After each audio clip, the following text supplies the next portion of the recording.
Oke, tema kita kali ini adalah money management dan diversifikasi ya Pak ya. Bagaimana kalau misalnya kita membeli satu saham yang kita sangat yakin bahwa ini perusahaannya bagus, valuasinya murah, dan kita mencoba hold saham tersebut sampai 3 tahun ke depan, tapi di tahun berikutnya ternyata terjadi IHSG turun. Apa yang harus dilakukan? Kata kuncinya adalah money management dan diversifikasi, gitu. Jadi sebetulnya pada saat ini kalau saya bicara pribadi yang belum tentu juga sama dengan orang lain. Jadi berdasarkan pengalaman Pak Julan. Karena tentunya risk tolerance, alokasi dana, diversifikasi itu berbeda. Jumlah dana juga bisa sangat berbeda. Yeah. Saya selalu mengkategorikan investasi ini dalam 2 kelompok. Kelompok yang pertama adalah yang saya sebut legacy stock atau core stock, yang saya harapkan akan terus menjadi tempat saya berinvestasi dan saya akan menjadi bagian dari pemegang saham perusahaan itu selamanya, jangka yang panjang atau bahkan selamanya. Pertanyaan pertamanya adalah apakah dengan pengalaman atau track record perusahaan mungkin udah 40 tahun atau 50 tahun ke belakang, dia masih ada sustainable untuk 20-30 tahun ke depan. Ya. Kalau misalnya karakter perusahaan semacam itu, biasanya kemudian saya masukkan itu menjadi core stock atau legacy stock. Dalam kasus Indonesia, dalam hal ini adalah saya misalnya bicara Bank BRI. Mohon maaf saya potong Pak. Istilah legacy stock ini adalah saham yang kita bisa hold as long as possible hingga mungkin bisa diwariskan, kurang lebih seperti itu ya?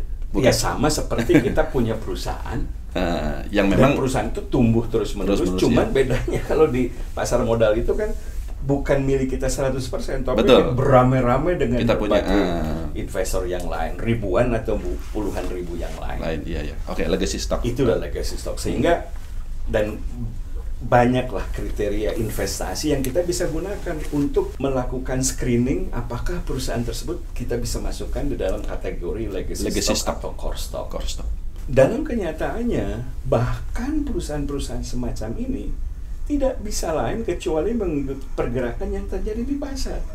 Iya. Ada kalanya naik, ada kalanya turun, yang dalam tempo-tempo tertentu terjadi disparitas dibandingkan dengan fundamentalsnya.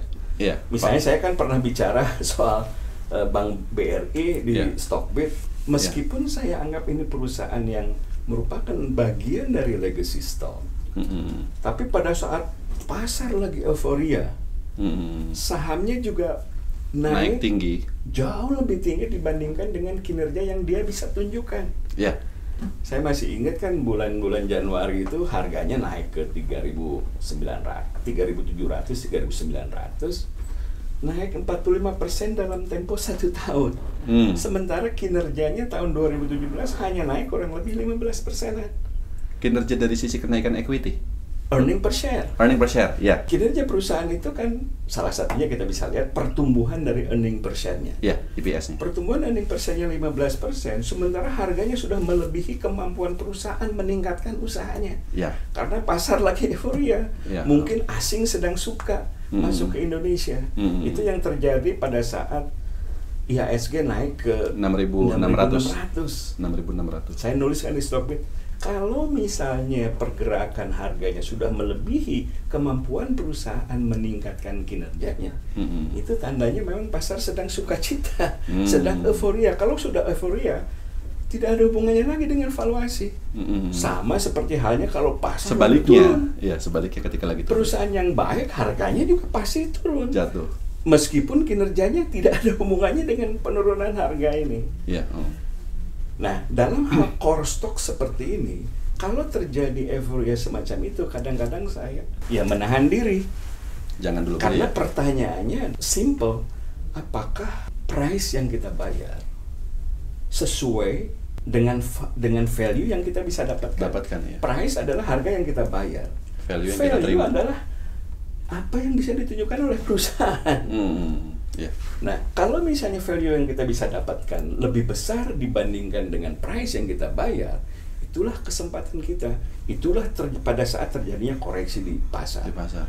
Tapi pada saat pasar lagi senang, lagi sukacita, di mana kita harus membayar jauh lebih tinggi dibandingkan dengan value yang kita bisa dapatkan, ya kita harus menahan diri. Menahan diri. Kan nggak ada orang yang nyuruh-nyuruh kita tiap hari, beli kamu saham. harus beli saham. Beda dengan fund manager, dia harus melakukan itu. Beli Karena terus. dia akan dievaluasi setiap saat. Nah, untuk perusahaan core stock semacam ini, saya kadang-kadang tidak ada istilahnya stop loss. Tidak pernah ada istilah stop loss untuk perusahaan yang kita masukkan dalam kategori legacy stock. Oke, karena kita tahu bahwa meskipun dalam jangka waktu tertentu dia fluktuatif, Ya. tapi pada akhirnya, Nah, risiko ya risiko. itu ada dua, company risk dan market risk. Market risk. Market risk, ya kita nggak bisa ngomong apa-apa. Orang lagi nggak suka Indonesia, kurs lagi acak-acakan, terjadi defisit ganda Dan dalam neraca seterusnya. perdagangan dan neraca berjalan, investor lari, pasar Indonesia turun. Turun, ya. Itulah yang namanya market risk. Ya. Yang mungkin tidak selalu sama dengan corporate risk, dengan company risk. Tapi meskipun perusahaan itu tidak ada apa-apa, tidak ada masalah apa-apa, tapi karena pasar Indonesia lagi tidak disukai, Tetap turun. semuanya turun. Kalau tidak salah, saya juga udah pernah menulis di Stockbit, periode pemulihan dari koreksi yang terjadi, kalau turun 10%, kalau nggak salah, dalam tempo 2 bulan udah kembali lagi. 2 bulan. Dalam tempo 2 bulan. Kalau koreksi itu terjadi 20%, kalau nggak salah itu 6 bulan, nanti Agak saya lama. coba lihat lagi. Iya, ya. Tapi kalaupun terjadi koreksi yang luar biasa, sampai 40%, 50%, seperti kejadian tahun 2008. 2028, dalam tempo 2 tahun, 3 tahun sudah kembali lagi. Microsoft 2000 harganya 70, 2008 drop ke 17, hari ini udah 100, udah di atas 117 atau Dari 70 120. ke 70 ke 17 ya, Pak ya. Bayangkan tahun 2008 salesnya Microsoft mungkin 5-6 kali lebih besar dibandingkan waktu tahun 2000 waktu harganya 70. Iya. Kenapa harganya turun jadi 17? Balik lagi, itu adalah reaksi pasar. Pasar. Pada akhirnya setelah itu kinerjalah yang akan menentukan harganya. Sehingga sekarang Microsoft market cap-nya udah hampir 800 miliar dolar. Iya. Karena harganya udah di atas 100 dolar lagi. Di luar core stock itu, tentunya saya sebut non-core stock, non-legacy stock, karena pasar kadang-kadang memberi kesempatan kepada kita. Ada yang kita sebut misalnya turnaround stock, value play, di mana kita mendapatkan kesempatan meskipun kita tidak berniat untuk menjadi pemegang saham selamanya di perusahaan tersebut. Iya. Tapi karena value yang ditawarkan oleh perusahaan tersebut Sangat rendah, lebih besar dibandingkan dengan harga yang harus kita bayar. Kebalik harganya. Saya kadang-kadang manfaatkan kesempatan seperti itu. Ya kita bicara misalnya Indika, Harum, Polycam, Iya. kemudian kemarin yang terakhir itu Indo Aksita, banyaklah perusahaan-perusahaan yang pasar itu setiap saat bisa memberikan kita kesempatan untuk memanfaatkan pada saat pasar berlaku bodoh. Makanya pada saat IHSG drop secara umum, saya sih nggak ngelihat bahwa ada perubahan dalam kinerja portfolio. Misalnya saya bicara saham Citata yang saya anggap murah sekali. Saya beli di harga 80-an, hari ini kan harganya udah 120, 130. Kemudian Polycam 180, sempat harganya di 400, hari ini 300-an, masih returnnya itu masih luar biasa gitu. Betul. Jadi kalau misalnya kita memang memiliki kesempatan dan bisa melakukan untuk memilih perusahaan-perusahaan yang menawarkan value yang baik dibandingkan dengan harga yang harus kita bayar, manfaatkanlah itu. Nah, tapi untuk perusahaan-perusahaan semacam ini, saya anjurkan selalu konsisten menggunakan apa yang saya sebut trailing stop loss. Nah, karena risikonya. Pertama risikonya, dan terlebih lagi biasanya kalau orang investasi di bursa, di pasar modal, banyak, apalagi yang masih belum pengalaman, komponen emosi itu sangat berpengaruh. Iya, sangat berpengaruh. Kalau harga turun, dan waktu dia beli dia nggak tahu kenapa dia beli di harga itu, alasannya apa? Harga turun, pertama panik, kemudian dia attach terhadap saham perusahaan tersebut dan kemudian dia wishful thinking. Mudah-mudahan nanti harganya naik lagi. Berharap. Padahal yang pertama dia juga nggak tahu pada saat dia beli itu alasannya apa. Nah, untuk perusahaan-perusahaan semacam ini, secara disiplin mereka bisa melakukan trailing stop loss yang masing-masing mungkin bisa berbeda-beda. Satu orang mungkin pokoknya kalau dia drop 20% saya cut.